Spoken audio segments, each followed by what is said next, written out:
क्या मैं आपको खुशामदीद कहते हैं। मैं असदुल्ला खान हूँ। अमेरिका ईरान और इसराइल के दरमियान होने वाली जंग में बराह रास्त कूद चुका है और अपने 2 दिन जो उसने स्ट्राइक्स किए हैं उसके बाद बयान दिया है कि ईरान की न्यूक्लियर जो साइट्स थी वो मुकम्मल तौर पर तबाह कर दी गई हैं। यानी अगर एटमी कुव्वत ईरान बनने जा रहा था या उसके पास एटमी तनसीबात में यूरेनियम की एनरिचमेंट हो चुकी थी तो उसको तबाह कर दिया गया है, वो ख़त्म कर दिया गया है, उसको डिस्ट्रॉय कर दिया गया है। ये अमेरिका की तरफ से वाज़े तौर पर कह दिया गया। और दूसरी तरफ ईरान जो है वो अमेरिकी अड्डों को निशाना बनाने की बात कर रहा है और कह रहा है कि अमेरिका के जो अड्डे हैं उस पर हमला किया जाएगा और हौलनाक तरीके से ये जंग जो है वो अपनी आगे की तरफ बढ़ेगी। यानी अब जंग की हौलनाकी आप देखेंगे, ये ईरान की तरफ से कहा गया है। सवाल यह है कि क्या ईरान की जो एटमी तनसीबात थी वो वाकई मुकम्मल तौर पर तबाह हो चुकी हैं या वहां से अपना मवाद निकाला जा चुका था, और क्या अब अगर ईरान का दावा दुरुस्त है तो क्या ये जंग खत्म हो चुकी है या ये जो सो कॉल्ड एक जवाब मौजूद था ईरान और अमेरिका और इसराइल के पास, क्या ये अब भी कोई जवाब मौजूद है? जाहिर है अगर एटमी तनसीबात तबाह हो गई तो फिर जंग बाकी क्यों है अमेरिका और इसराइल की तरफ से? इन तमाम चीज़ों में बात करेंगे। मेरे साथ प्रोग्राम में जॉन हुसैन मौजूद हैं, सहाफ़ी हैं, तेहरान से हमें ज्वाइन कर रहे हैं। बहुत शुक्रिया जॉन हुसैन साहब, खुशामदीद। मंसूर जाफ़र साहब हमारे साथ मौजूद हैं, माहिर हैं उमूर मशरिक़ वस्ता के। बहुत शुक्रिया मंसूर साहब, आपको भी खुशामदीद। कुछ देर में मुझे एयर वाइस मार्शल एजाज़ महमूद साहब भी ज्वाइन कर रहे हैं। मैं आपको सबसे पहले सुनवाना चाहता हूँ कि डोनाल्ड ट्रंप और नेतन्याहू किस तरह से एक दूसरे को मुबारकबाद पेश कर रहे हैं हालिया जो 2 दिन में अमेरिका की तरफ से हमले किए गए हैं B-2 तैयारों की मदद से। अब वो कह रहे हैं कि अगर ईरान की तरफ से मजीद हमले नहीं होंगे या जवाबी कार्रवाई नहीं होगी तो ये जंग उनकी तरफ से तो ख़त्म हो गई, जो इंप्रेशन उनकी बात से मिला है। लेकिन दूसरी तरफ नेतन्याहू जो हैं वो अमेरिका को मुबारकबाद दे रहे हैं और कह रहे हैं कि कमाल कर दिया आपने और आपकी फोर्सेस ने ज़बरदस्त अटैक किया है। मंसूर जाफ़र साहब, क्या जो ईरान की एटमी तनसीबात हैं वो मुकम्मल तौर पर तबाह हो चुकी हैं?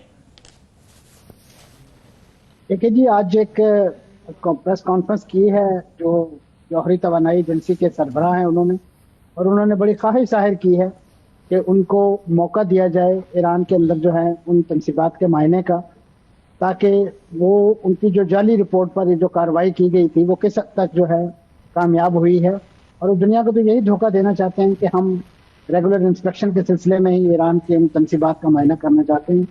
तो मैं समझता हूँ कि इस वक्त अमेरिका, इसराइल और बशमूल जौहरी तवानाई एजेंसी, इन तमाम का एजेंडा तो यही है कि वो जौहरी तनसीबात जो है वो किसी न किसी तरीके से तबाह हो गई हों। लेकिन जो बयानिया इस वक्त ईरान की तरफ से सामने आ रहा है उसमें तो यही तासुर मिल रहा है कि जैसे ईरान को ज़ाहिर है ये तो मालूम था कि ये तनसीबात निशाने पर हैं और किसी भी वक्त इनको जो है निशाना बनाया जा सकता है, और बिलखुसूस मुज़ाकरात का डोल डाल के भी इसी तरीके से तवज्जो हटाने की। तो ईरान का जो बयानिया इस वक्त सामने आया उसके मुताबिक तो वो कहते हैं कि जी हमने इन तीनों जो जौहरी तनसीबात हैं यहाँ से जो भी अफजूदा यूरेनियम या जिस मरहले की जो तनसीबात थी वहाँ से वो महफूज मकाम की तरफ मुंतकिल कर दिया है। और मैं समझता हूँ यही वो ऐलानात हैं कि जिसके बाद आपने देखा कि इस वक्त अमरीकी हमलों में और इसराइली हमलों में एक शिद्दत देखने में आई है, और ख़ासतौर पर आज फोर्दो के इलाके पर दोबारा जो हमले किए गए हैं इस चीज़ को यकीनी बनाने के लिए कि वहाँ से कोई चीज़ बाहर तो नहीं ले जाई जा रही, और ले जाई जा रही है तो उसे तबाह बर्बाद कर दिया जाए। और इसी तरीके से इस वक्त जो तेहरान की फ़ज़ाई हदूद है उसमें जिस तरीके से इसराइली तैयारे जो हैं वो दंदनाते फिर रहे हैं और वहाँ पे पासदारान इनकलाब के हेडक्वार्टर, हत्ता कि इस वक्त मुख्तलिफ जेलों को भी निशाना बनाया जा रहा है ताकि वहाँ पे कैद जो हुकूमत मुखालिफ अनासर मौजूद हैं या ऐसे अनासर के जिनको मुस्तकबिल में वो जो रजीम चेंज का एक एजेंडा उनके कार्ड्स पर है उनको किसी तरीके से काम में लाया जा सके। तो अब इस नौयत की बौखलाहट जो है वो अमेरिका और इसराइल के एंड पे जो है देखी जा रही है। दूसरी जानिब लेकिन मंसूर साहब, मैं समझता हूँ कि जो दूसरी जानिब जो स्टेट ऑफ हॉर्मज है उसके हवाले से भी जो इतलात अभी ताज़ा तरीन आ रही हैं कि इस वक्त जो वहाँ से जो टैंकर गुजरे हैं वो बहुत ही जिसे कहना चाहिए परे हट के दूर खतरनाक इलाके से हट कर जो है वो गुजरे हैं। तो ये एक इंडिया है। और इसी तरीके से इराक से जो इतलात है कि वहाँ जो टोटल एनर्जीज की कंपनी है जो बसरा में सरकारी ऑयल रिफाइनरी है वहाँ के तकरीबन 60% अमला जो है वो वापस बुला लिया गया है। इसी तरीके से कतर में जो अमेरिकी एम्बेसी है उन्होंने अपने स्टाफ को एक लिहाज से पब्लिक में न जाने से मना कर दिया है, ये तमाम वो इशारे हैं, ये इंडेक्सेस हैं जो इस बात का इंदिया दे रहे हैं कि इस वक्त जो जंग के फैलाव के हवाले से खदशात थे वो किसी न किसी वक्त भी पूरे हो सकते हैं, क्योंकि इस वक्त ईरान को दीवार से लगाने के लिए जो एफर्ट्स हो रही हैं और जिस अंदाज से इसराइल और अमेरिका मिलकर उस पर पिल पड़े हैं, तो ईरान तंग आमद बजग आमद के मिस्ताक मैं समझता हूँ मुमकिन तौर पर उन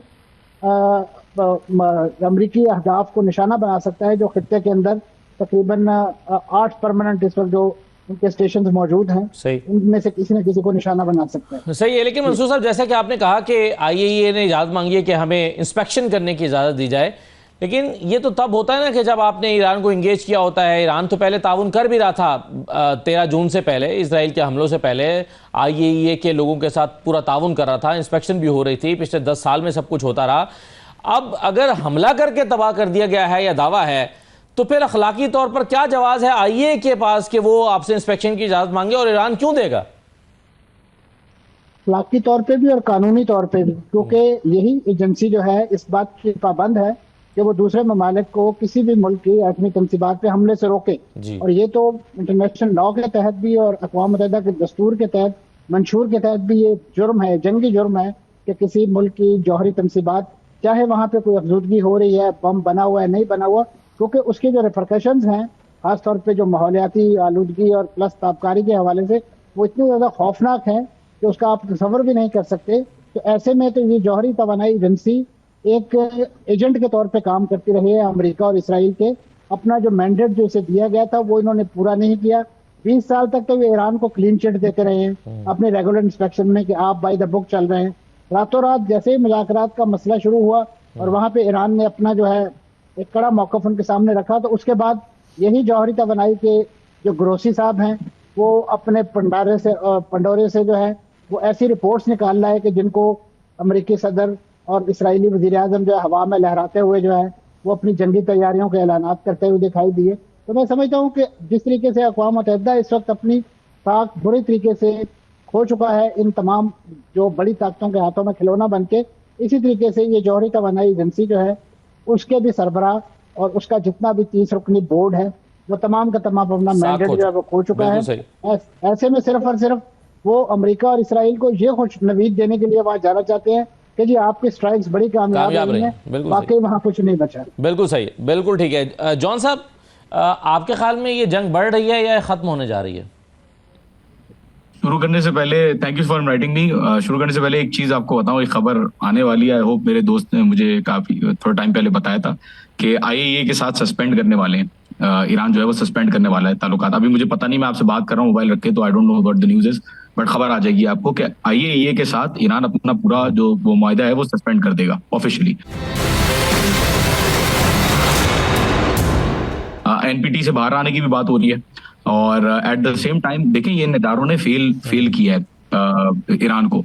आपकी जहां तक बात रही, यहाँ पे इस वक्त जो माहौल है ना, जो लोगों के तासुरात हैं वो बड़ा इंटरनेशनल इदारों से इस वक्त डिस्ट्रस्ट हो गए हैं। और जहां तक डैमेज असेसमेंट्स की बात आती है, जहां तक बात आती है कि क्या करेगा ईरान, किस तरीके से आगे जाएगा, अभी भी ईरान इजराइल के ऊपर कंटिन्यू रख रहा है अपना अटैक। और मेरे ख्याल में ये भी एक ऐसी जो चीज है अटैक कंटिन्यू रखने की इजराइल के ऊपर, ये भी एक डायरेक्ट अटैक ही कंसिडर किया जा सकता है अमेरिका के ऊपर। तो बेसिकली फायदा नहीं हुआ अमेरिका का इतना खर्चा करने का या इतने बॉम्बर्स को लेके आने का। एडवेंचरिज्म इनकी फेल होती हुई आई है। और यहाँ पे भी आई थिंक इतना डैमेज, इनिशियल जो असेसमेंट है एटलीस्ट वो ये कहता है कि कोई रेडिएशन लीक नहीं हुई, स्टॉक पाइल मूव हो गया था, और कोई खास जो है वो कोई ऑब्जेक्टिव मीट नहीं कर पाए यूनाइटेड स्टेट्स। और that's what I would say. बिल्कुल सही है, आप कह रहे हैं कि ये इत्तलात भी हैं कि स्टॉक पाइल जो है वो ऑलरेडी मूव कर दिया गया था, और वहाँ पर ट्रकों की बड़ी मूवमेंट भी देखी गई है एक रात पहले। लेकिन NPT की भी बात कर रहे थे जॉन साहब, एयर मार्शल साहब, ये जो NPT में ईरान को अब क्यों रहना चाहिए अगर उसकी न्यूक्लियर साइट्स पे अटैक हो गया? IAEA कुछ नहीं कर सका, अक़वाम मुत्तहिदा कोई किरदार अदा नहीं कर सका, ईरान पर ऑलरेडी पाबंदियां हैं, शायद बरकरार भी रहेंगी, तो NPT में क्यों रहे ईरान? देखिए जी, इस स्टेज पे रहना या ना रहना इनसिग्निफिकेंट है। इसका कोई रिजल्ट नहीं है, इसकी कोई रिपरकशंस नहीं है, क्योंकि पहले अगर वो इससे निकलता तो शायद मुबसरीन ये कहते कि उन्होंने एक जवाब दे दिया है उस नैरेटिव को जो अमेरिका और इजराइल टो कर रहे थे। तो अब तो ऑलरेडी वो सारी चीज़ें एक्सपोज हो चुकी हैं। जो मैक्सिमम इजराइल अपने रिसोर्सेज से और अमेरिकन कोलैबोरेशन से कर सकता था, इजराइल कर चुका है और कर रहा है। जो अमेरिका के पास सबसे बड़ी ऑप्शन थी वो एक्सरसाइज कर चुके हैं। तो अब उनके पास कुछ करने को रह नहीं गया जी। तो अब प्रैक्टिकली जो है, जो इस जंग का जो टिल्ट है वो मेरे ख्याल में ईरान के फेवर में बतदरीज जा रहा है। तो इसमें मैं जो है ईरानियन लीडरशिप की जो रेजिलियंस है, बल्कि पूरी ईरानी कौम की और ईरानियन लीडरशिप की जो बड़ी अच्छी जो है हैंडलिंग है, आप ये देखिए कि उन्होंने बड़े रिस्ट्रेंट के साथ उन्होंने अपनी ऑप्शंस इस्तेमाल की हैं। अभी बावजूद इसके कि उनके पास ये कैपेबिलिटी है कि वो जो एक टारगेट रिच इन्वायरमेंट अमेरिका ने उनको प्रोवाइड की है, अमेरिकन बहुत सारे एसेट्स, नेवल एसेट्स भी इस रीजन में आ गए हैं और उससे पहले उनके परमानेंट बेसिस जो हैं वो ऑल अक्रॉस अरब वर्ल्ड जो हैं वो स्कैटर्ड हैं। तो वो ईरान जो है वो अपने मिसाइल से उनको हिट कर सकता है। सही। किस हद तक उनमें कामयाबी होगी वो उसके ऊपर आप वही फार्मूला स्ट्राइक्स किए हैं अमेरिका ने, अगर वहां पर जो जौहरी मवाद मौजूद होता तो आपके ख्याल में वाकई वो तबाह हो चुका होता? यानी स्ट्राइक्स जो हैं वो इतनी प्रिसाइज थी या वो इतनी गहराई में हो सकती हैं कि वहां मौजूद होने के बावजूद भी बच जाती? देखिए, जो एक नॉर्मल एक लॉजिक है ना, उसके मुताबिक आप ये देखिए कि जिस टाइम फ्रेम में ये फैसिलिटीज़ डेवलप हो रही थी, ये थ्रेट्स उस वक्त भी जो है ईरान को पता थी। ये कोई आज उनकी लड़ाई नहीं शुरू हुई। जब से ईरान में रेवोल्यूशन आया है, वो जो हॉस्टेजेस क्राइसिस था तेहरान का, उस वक्त से लेके आज तक उनकी दुश्मनी है। उसकी इंटेंसिटी में फ़र्क आता है या मैनिफेस्टेशन में। दुश्मनी तो उनकी इजराइल और अमेरिका दोनों से है। तो क्या आप समझते हैं कि ईरानियन इतने ही नाइव होंगे या जो है इतने ही वो अनप्रोफेशनल होंगे कि वो अपनी फैसिलिटी को जो उस वक्त के अवेलेबल थ्रेट्स हैं उससे महफूज नहीं बनाएंगे? मैं तो समझता हूं कि ये निस्बतन एक आसान काम है, बजाय इसके कि जो सेंट्रीफ्यूग्स और एनरिचमेंट के प्लांट्स वो अपने तौर पे बना रहे हैं, वो ज़्यादा कॉम्प्लिकेटेड है। हाँ। ये तो एक सिविल इंजीनियरिंग और रेडिएशन का फिर फाइंड या डिटेक्ट ना होना, क्योंकि ये रिपोर्ट्स आई हैं कि कोई इस इलाके में ऐसी कोई फॉल आउट नहीं है जी। और किसी एजेंसी ने, किसी मॉनिटरिंग सिस्टम ने ऐसी कोई इतला नहीं दी, क्योंकि वो तो फिर इस पूरे दो ही सूरतें हो सकते हैं ना फिर, या तो वहां पर ऐसा कोई मवाद मौजूद ही नहीं था या वहां से वो निकाल लिया गया। देखिए, कुछ ना कुछ तो है। उसकी वजह यह है कि अगर ईरान का प्रोग्राम उतना ही पीसफुल होता तो फिर ये सारा ड्रामा क्यों? ये उस तरह नहीं है जिस तरह वेपन ऑफ मास डिस्ट्रक्शन का ड्रामा किया गया था इराक के लिए। उसके मकासद कुछ और थे। आप ये देखिए, अगर आप थोड़ा सा हिस्ट्री में जाएं तो जो पहला research nuclear research facility develop की गई थी ईरान में, तेहरान के पास, वो रज़ा शाह पहलवी के टाइम में अमेरिकन कोलैबोरेशन से की गई थी। तो अगर वही चीज़ उसी तरह ही चल रही थी तो फिर रिजीम चेंज के बाद अमेरिकन को इतनी तशवीश क्यों लाहक हो गई?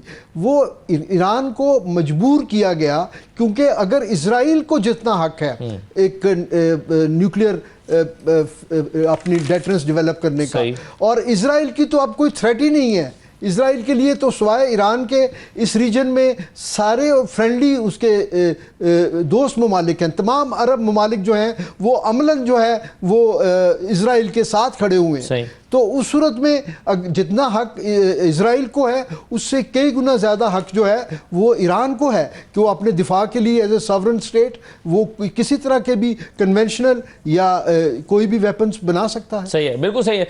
मंसूर साहब, अब आप कैसे देख रहे हैं कि ये जिस तरह से पासदारान ने कहा है कि ईरान अमेरिकी जो ड्रोन जो अड्डे हैं, अमेरिकी अड्डे, उनकी निशानदेही कर ली गई है और उस पर हम एक बड़ा अटैक करेंगे।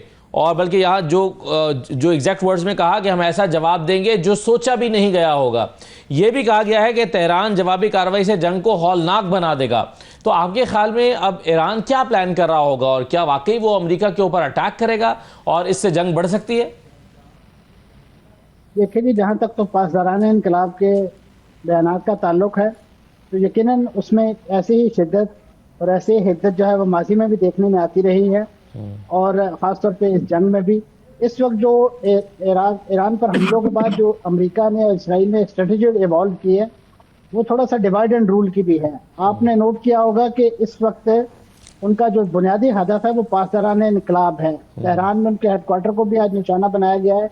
गेज में भी एक कार्रवाई की गई है जिसमें 10 पासदारान इनकलाब के लोग जो है वो काम आए हैं। इस वक्त वो ईरान की जो फौज है उसे और पासदारान इनकलाब को दो डिफरेंट एंटिटी के तौर पर ट्रीट कर रहे हैं।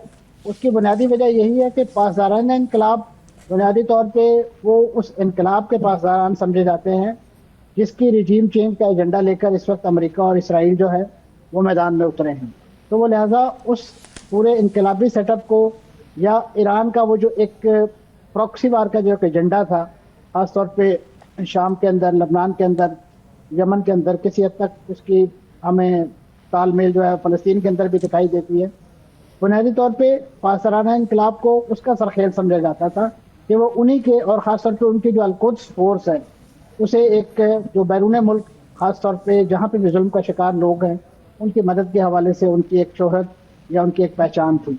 तो इस वक्त ये जो पासदारान इनकलाब की तरफ और जो इस वक्त जो शिद्दत आई है वो भी बुनियादी तौर पे इसी वजह से आई है कि इस वक्त जितना ज़्यादा वार किया जा सके इसराइल पर, और ख़ासतौर पे अभी क्योंकि वहाँ जो ह्यूमन लॉस है उसकी रिपोर्ट्स भी आना शुरू हो गई हैं। इससे पहले तो मटीरियल लॉस की ज़्यादा रिपोर्ट आ रही हैं और आज ख़ासतौर पे जो उशदूद जो उनके जनूबी इलाके की तरफ हमले हुए हैं उसमें तो उनके बड़े जो पावर स्टेशन हैं वो शिकार हुए हैं और उसके नतीजे में इसराइल के बड़े हिस्से में जो है इस वक्त बरकी रॉ भी मुअत्तल है। तो ये वो मैं समझता हूँ लॉसेज हैं कि जिसके नतीजे में जो ईरान जो बचे खुचे इस वक्त इसराइली अवाम हैं जो इस वक्त भी अपने ज़ेरे ज़मीन बंकरों में ज़िंदगी गुजारने पे मजबूर हैं, उनकी ज़िंदगी हकीकी मानों में मैं समझता हूँ उन्हें थोड़ी सी हीट जाएगी। तो फिर इस वक्त जो ताकत के नशे में मस्त इसराइली वज़ीर आज़म हैं या उनके जो सरपरस्त डोनाल्ड ट्रंप साहब हैं, जिन्हें इस वक्त पासदारान इनकलाब की एक स्टेटमेंट पे जो है वो जवारी कहा गया है कि उन्होंने एक सट्टा लगाया है इस पूरे मिडिल ईस्ट के हवाले से और ख़ासतौर पे हमारे ईरान को उसका तख्ता मश्क बनाया हुआ है। तो इस नौइयत के मैं समझता हूँ सख्त ठोस बयानात जो हैं वो दोनों तरफ से देखने में आ रहे हैं। और इस वक्त जो फ़िज़ाई इस वक्त हमले जो हैं उसमें एक शिद्दत देखी जा रही है। अभी रिसेंट इतलात हैं कि इस वक्त एक जासूसी तैयारा जो है वो उर्दन में अम्मान के अंदर भी गिर चुका है। अब ये मालूम नहीं कि वो तैयारा जो इसराइल का था या यहाँ से ईरान से फायर किया गया था या ईरान से भेजा गया था। तो अब इस तरह की जो जिसे कहना चाहिए कोलेटरल डैमेज जो है वो इस जंग का सामने आने लगा है।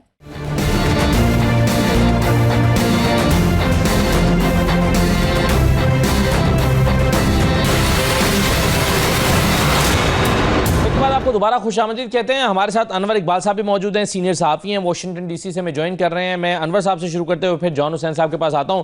अनवर साहब, ये जो अभी अमेरिका ने बराह रास्त ईरान और इसराइल की जंग में कूदने का फैसला किया और बराह रास्त हमला किया ईरान के ऊपर, उसके नतीजे में ट्रंप को क्या अमेरिका में सराहा जा रहा है, क्रिटिसिज्म हो रहा है? क्योंकि उनका बयानिया ये था कि मैं अमन चाहता हूं, मैं जंगें ख़त्म करूंगा, यही कहकर वो इलेक्शन जीत कर आए थे। तो अभी उनके इन इक़दामात को अमेरिका में मजमूई तौर पर उनकी अपनी पार्टी में और मुखालिफ सियासी पार्टियों में कैसे देखा जा रहा है? देखिए, एक तबका है जो जंग का मुखालिफ है और एक बड़ा तबका है वो मुखालफत कर रहा है और करता रहेगा। जो ह्यूमन राइट्स एक्टिविस्ट हैं, जो लिबरल्स हैं, जो एक अमन पसंद सोच के लोग हैं, मुखालफत करें। फिर उनकी अपनी पार्टी जो है उसमें जो उनके अपने राइट के लोग हैं जो कि जंग चाहते हैं कि अमेरिका जंग में इन्वॉल्व ना हो और अमेरिका माशी तरक्की पे फोकस करे, वो भी मुखालिफ हैं। लेकिन अमेरिकन सिस्टम आपको पता है कि ये ब्रिटिश पार्लियामेंट्री सिस्टम से ज़रा मुख्तलिफ है। सदर जो है एक दफ़ा मुंतखब हो जाए तो 4 साल से पहले नहीं हटता। ब्रिटिश पार्लियामेंट्री सिस्टम में अगर वो मेजॉरिटी लूज कर जाए तो वो हट जाता है, यहाँ नहीं हटता। और दूसरी बात ये होती है कि उसको इस तरह की जो इम्पीचमेंट वगैरह वो बहुत मुश्किल है। माजी में भी कोशिश हुई, उधर इम्पीच नहीं हो सका। इनके ट्रम्प के खिलाफ भी हुई, वो भी नहीं इम्पीच हो सके।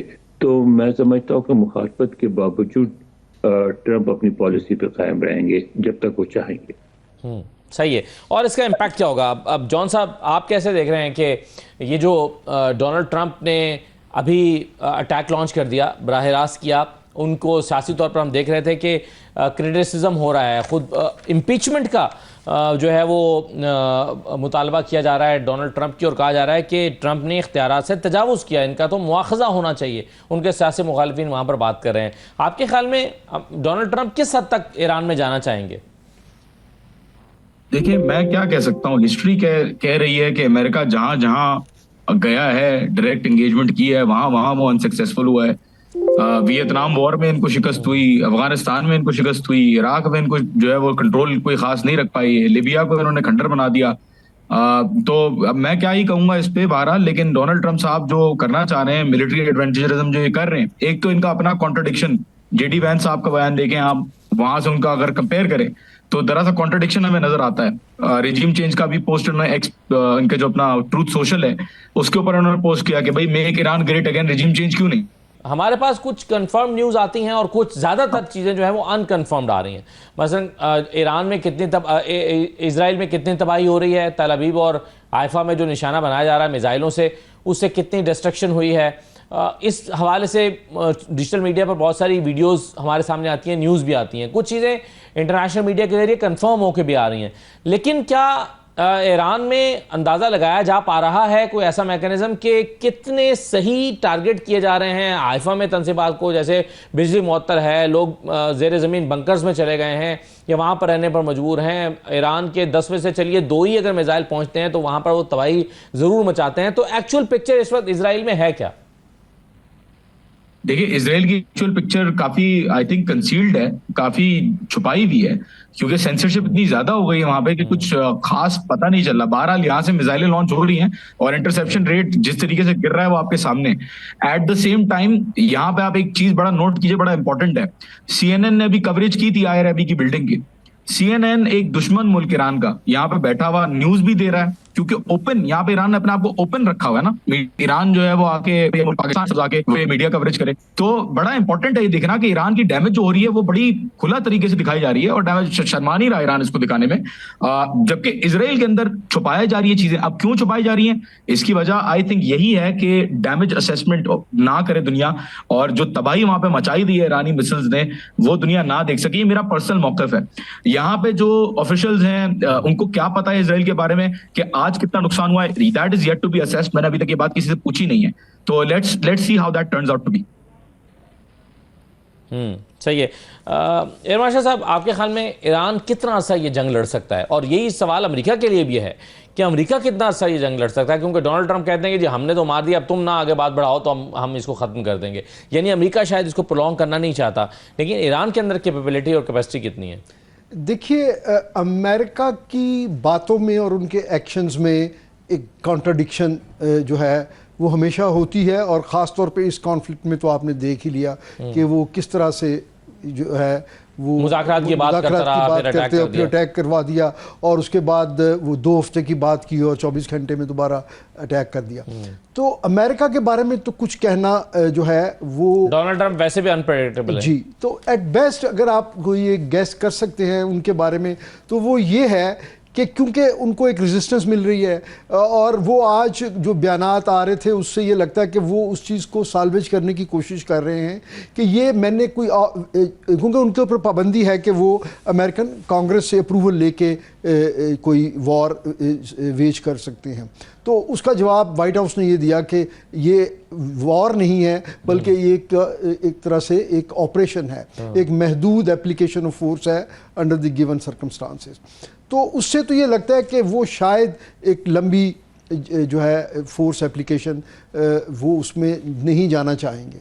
और एक कोशिश उनकी ये होनी चाहिए लॉजिकली कि वो एक ऐसी कोई विंडो मिल जाए जिसमें एग्ज़िट स्ट्रेटजी प्लान कर सके इज़राइल, और वो एक वो चीज़ जो है वो ईरान के लिए भी जो है पैलेटेबल हो। तो ये तो अमेरिकन साइड है। लेकिन जहाँ तक ईरान का ताल्लुक़ है, ईरान की कैपेबिलिटी के को कभी भी क्वांटिफाई नहीं हो सकती, क्योंकि ये सारी उनकी इंडिजिनस प्रोडक्शन है मिसाइल सिस्टम्स की, और उसमें से कितने इस्तेमाल हुए कितने नहीं हुए वो उसके बारे में कुछ कहना मेरा ख्याल है मुनासिब नहीं होगा। लेकिन एपरेंटली जिस तवातुर से और जिस पैटर्न पे वो टारगेटिंग कर रहे हैं, मेरे ख्याल में कुछ हफ्ते तक इस जंग को कंटिन्यू रखना और इज़राइल को इसी तरह से ब्लीड करते रहना, वो ईरान की कैपेबिलिटी में हमें उनको ग्रांट करना चाहिए।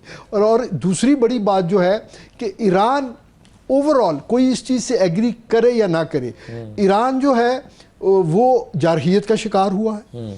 ईरान जो है वो अपने रिजॉल्व और अपने जो है उसके साथ ये जंग कर रहा है। तो वो उनको अगर आप दीवार के साथ लगा देंगे तो वो तो फिर आखिरी बंदे तक लड़ेंगे, आखिरी मिसाइल तक वो लड़ते रहेंगे। डिसएंगेज करने का वेस्ट को और अमेरिका को नुकसान होगा ईरान को। जी, ये बड़ा इंपॉर्टेंट पॉइंट है। जी, वो इसको प्रोलॉन्ग कर सकते हैं। देखिए, वो आज अगर हर रोज अटैक कर रहे हैं तो वो 2 दिन के वक्फे से भी करें तो वही ऑब्जेक्टिव अचीव करेंगे इजराइल में। तो वो अपनी स्ट्रेटजी को जो है उसकी इंटेंसिटी को वो वेरी करके अपनी टारगेटिंग फिलॉसफी को मॉडिफाई करके वो ईरान पे अपना प्रेशर, साइकोलॉजिकल प्रेशर, अपना जो है जो मिलिट्री प्रेशर है वो उसको बरकरार रख सकते हैं, वो इसको इंड्योर कर सकते हैं। उसके मुकाबले में क्या होगा कि उनके ऊपर रेड्स आते रहेंगे। इजराइल के रेड्स वो पहले भी ऑब्जर्व कर रहे हैं।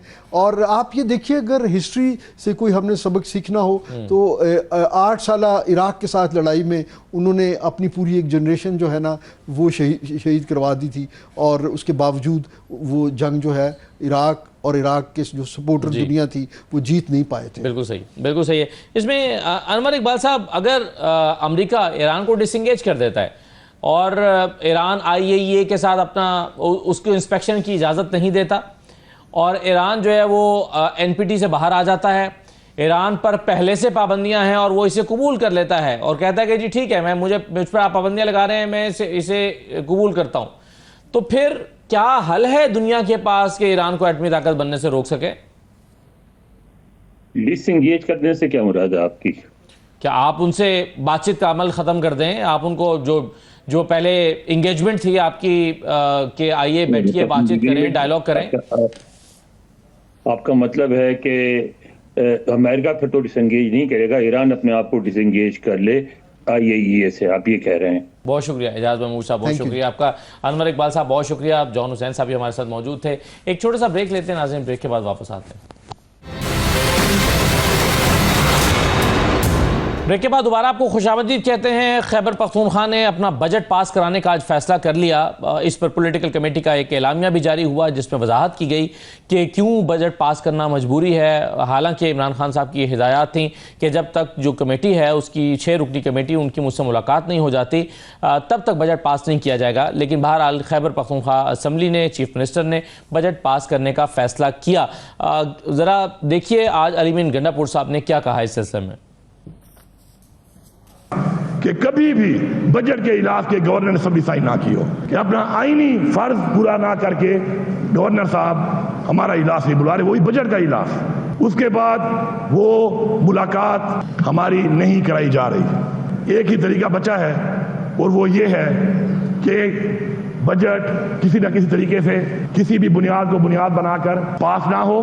और फिर एक जो प्रोविजन है आइन के अंदर कि फाइनेंशियल इमरजेंसी की बुनियाद के ऊपर इमरजेंसी लगा ले फेडरल हुकूमत इस सूबे के ऊपर, तो मैं यहाँ पे बड़ा वाज़ेह कह रहा हूँ कि मैं ऐसी किसी साजिश को हम कामयाब नहीं होने देंगे।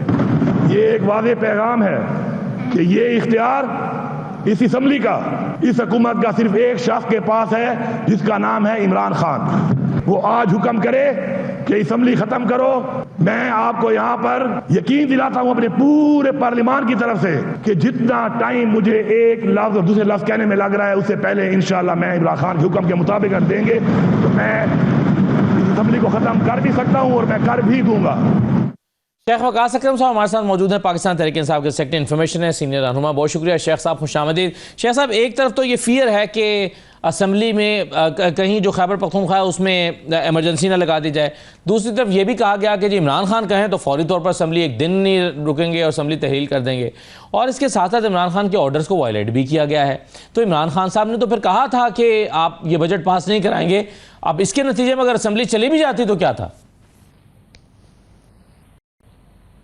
देखिए सर, बात यह है, वैसे तो आपने सीएम साहब की तकरीर सुनाई है।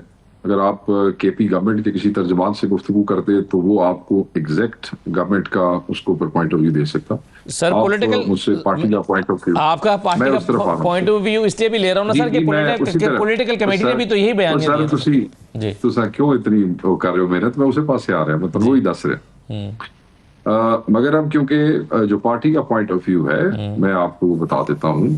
जो पख्तूनख्वा की पार्लियामेंट्री पार्टी है उसका इन्होंने इजलास किया, उसके अंदर तमाम एमपीए शामिल हुए, उसके अंदर शिबली फराज साहब को भी दावत दी गई, उसके अंदर उमर अयूब साहब को भी दावत दी गई, उसमें जो केपी के मुतलका MNAs हैं उनको भी दावत दी गई, और वहाँ पे बैठे लोगों ने डिस्कशन की आपस में, और उसके बाद पूरी पार्लियामानी पार्टी ने ये फैसला किया।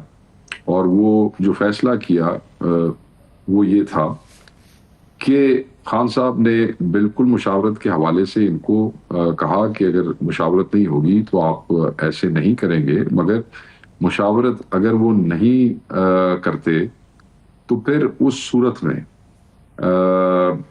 जो उसका कॉन्सिक्वेंस है कि हुकूमत जो है वो के जो पसंदीदा लोग हैं उनके हाथ में चली जाए।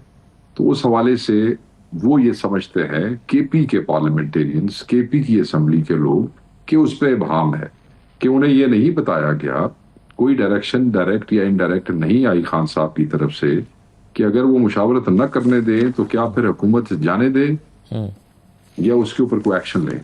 उस हवाले से उन्होंने कहा कि हम कंडीशनल बजट जो है वो पास करते हैं।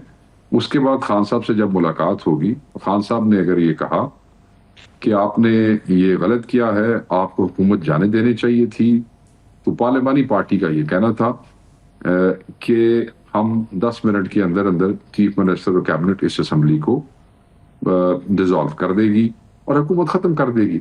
तो वो अपना फाइनेंशियल इमरजेंसी लगा के वो ले लेंगे अपना हुकूमत अपनी निगरान, और वो सारे पैसे जो केपी की अवाम जिन्होंने इमरान खान साहब के नाम पे वोट दिया है, इन तमाम MPs को खान साहब का मैंडेट है, वो सारे का सारा जो उनका हक है वो ये लोग इस्तेमाल कर लेंगे जिनको कोई वोट नहीं दिया गया। इस तनाजुर में केपी की पार्लियामानी पार्टी का, याद रखिएगा, केपी की पार्लियामानी पार्टी का ये फैसला था।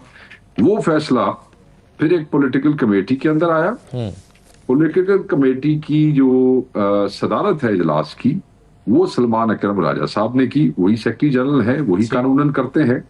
वहां पे जो डिस्कशन हुई उसका लबे लुबाब यही था जो कि उन्होंने इस फैसले की तौसीक की और वो उन्होंने आप लोगों के साथ शेयर कर दिया, तमाम मीडिया को जो है। बिल्कुल सही है, वो मेरे सामने रखा है जिसमें बिल्कुल सही है, उसमें पूरी वजाहत की गई है कि क्यों पास हो रहा है। लेकिन आपने जो इमरान खान साहब के बयान का कहा कि उसमें इबहम मौजूद था, मगर उसमें जो 17 जून की सर उसमें ट्वीट है, उसमें लिखा गया कि खैबर पख्तूनख्वा का बजट तो पेश करना ही था, बजट पास करने से पहले मुशावरत के लिए अली अमीन, उमर अयूब, मुजम्मिल असलम, तैमूर झगड़ा और शिबली फराज मुझे ब्रीफिंग देंगे, तब ही बजट पास होगा। इसमें क्या इबहम है सर कोई?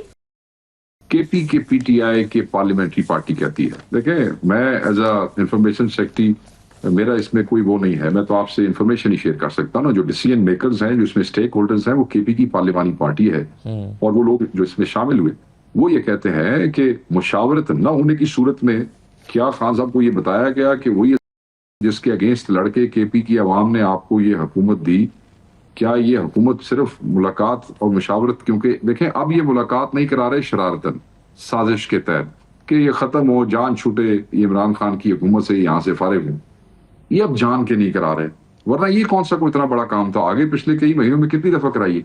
तो केपी की पार्लिमानी पार्टी ये समझती है, जो हमारे पख्तूनख्वा के एमपीएस हैं वो ये समझते हैं कि या तो फिर क्लियर डायरेक्शन कोई पार्टी का आदमी, सलमान अकबर राजा, शिबली साहब, उमर अयूब साहब, मुजम्मिल साहब, एंड स्पेशली देखें आजकल तो हमारी बहन है, वो बड़ी बहन है अलीमा बाजी, वो अंदर आते जाते हैं, वो कह दें, अगर क्लियर कर दें डायरेक्ट या इनडायरेक्ट कोई कि जी आप इसको खत्म करें, जाने दें वहां पे, तो जाने दें, क्या फर्क पड़ता है। मगर अगर कोई इस किस्म का डायरेक्ट और इनडायरेक्ट मैसेज नहीं है तो देन कंडीशनल इसको पास कर लें, और वो कंडीशनल पास करने के बाद आप वहां दें उसको अपना। जब खान साहब से मुलाकात, तो खान साहब कहेंगे कि इसमें आपने तब्दीली करनी है तो 5 मिनट में तब्दीली हो जाएगी। खान साहब कहेंगे तुमने बिल्कुल गलत किया, हुकूमत खत्म करनी है तो हुकूमत खत्म हो जाएगी। आपने अलीमा खान साहब का मेरी नहीं, देखें आई एम सुने, मैं आपसे ये इंफॉर्मेशन शेयर कर रहा हूँ जो कि उनका फैसला है, केपी की पार्लिमानी पार्टी। हम आपसे पूछना चाह रहे हैं कि फैसला किस बुनियाद पर है ना, हम साथ में थोड़ा सा इस इंफॉर्मेशन की वजह भी पूछना चाह रहे हैं। ठीक है सर, बता दिए चंगे बंदे हो, मैं पूरी सही है, बिल्कुल सही है, हाँ बिल्कुल ठीक है, आपने उसकी वजह बताई। लेकिन अलीमा खान साहबा की जो ट्वीट है सर, जो आज दोपहर में थी, उसमें उन्होंने लिखा है कि now we hear that all KP MPs plan to come to Adiala along with the 6 members team Imran Khan requested for budget consultations. They are demanding the meeting needed for budget approvals. अब ये अलीमा खान साहबा की information ये है कि KP के सारे MPS दबाव बढ़ाने के लिए इन 6 मेंबर्स के साथ अडियाला आ रहे हैं। तो सर ये ऐसी कोई चीज ज़ेरे गौर थी, मेरा सवाल ये। देखें जो अलीमा बाजी कह रही हैं, जो ट्वीट कह रही हैं, वो बिल्कुल ठीक कह रही हैं। वो यही समझती है कि लोग को आना चाहिए, और उनको किसी ने कहा होगा कि हम आ रहे हैं तो उन्होंने वो ट्वीट कर दी है, इसमें कौन सी गलत बात है। नहीं, मेरा सवाल ये था कि ऐसी कोई चीज ज़ेरे गौर थी पीटीआई के, ये प्लान कहीं हुआ था कि हाँ ठीक है ये एमपीएस को जाना चाहिए अडियाला। सर पार्लिमानी पार्टी के जो इजलास है जो केपी का, उसके अंदर तो जो मिनट्स या जो कुछ चीजें हैं उसमें कोई ऐसा जिस चीज पर डिस्कशन नहीं हुई। हाँ ये जरूर हुआ कि वहां बताया गया कि 55-56 लोग जो हैं वो केसेस में 26 नवंबर वाले में और 4 अक्टूबर वाले में आपके एमपी एमएनए केपी के हैं, जो उसके अंदर है। कईयों की जमानतें हैं, कईयों की नहीं है, ये जरूर डिस्कस हुआ वहां पे। मगर अलीमा बाजी ने कहा है कि वो सुन रही है या उनको किसी ने कहा है तो ठीक कह रही होंगी, इसमें कौन सी गलत बात। सही है शेख साहब, ये आप अभी कह रहे हैं कि ये उनका एक प्लान था कि ये पीटीआई की हुकूमत यहाँ से सूबे में से खत्म हो जाए, इमरजेंसी लगा दें, यानी वो बहाना तलाश कर रहे हैं। लेकिन एक तो देखो सर, मेरी बात सुनो भाई। खान के देखे, कल उन्होंने एमपीएस ने पार्लिमानी पार्टी में ये कहा कि जिस खान के लिए हमने खून भी हम देने को तैयार हैं, जिसके लिए हमने मारे भी खाई हैं, जेल में, ये केपी के एमपीएस की बात कर रहा हूँ, इधर और किसी पार्टी दे और किसी स्टेक होल्डर ना तलक नहीं, सब कुछ किया है। अल्फाज जो है कि एमपीएस के मैं बता देता हूँ, उन्होंने कहा कि खान के सर से ये असेंबली बारी, मगर खान हमें कहे तो सही कि जाने दो, बाद में हमें खान ये क्या बेवकूफों मुशावरत नहीं हुई तो तुमने हुकूमत उनको दे दी, यानी कि अपना आखिरी किला भी उनके हवाले कर दिया। उन्होंने कहा फिर ऐसी भी कहा। शेख साहब बहुत शुक्रिया प्रोग्राम में शिरकत करने के लिए। शेख वकास अकरम साहब हमारे साथ मौजूद थे। ये नाज़रीन आज का प्रोग्राम था, इजाज़त दीजिए, अल्लाह हाफ़िज़।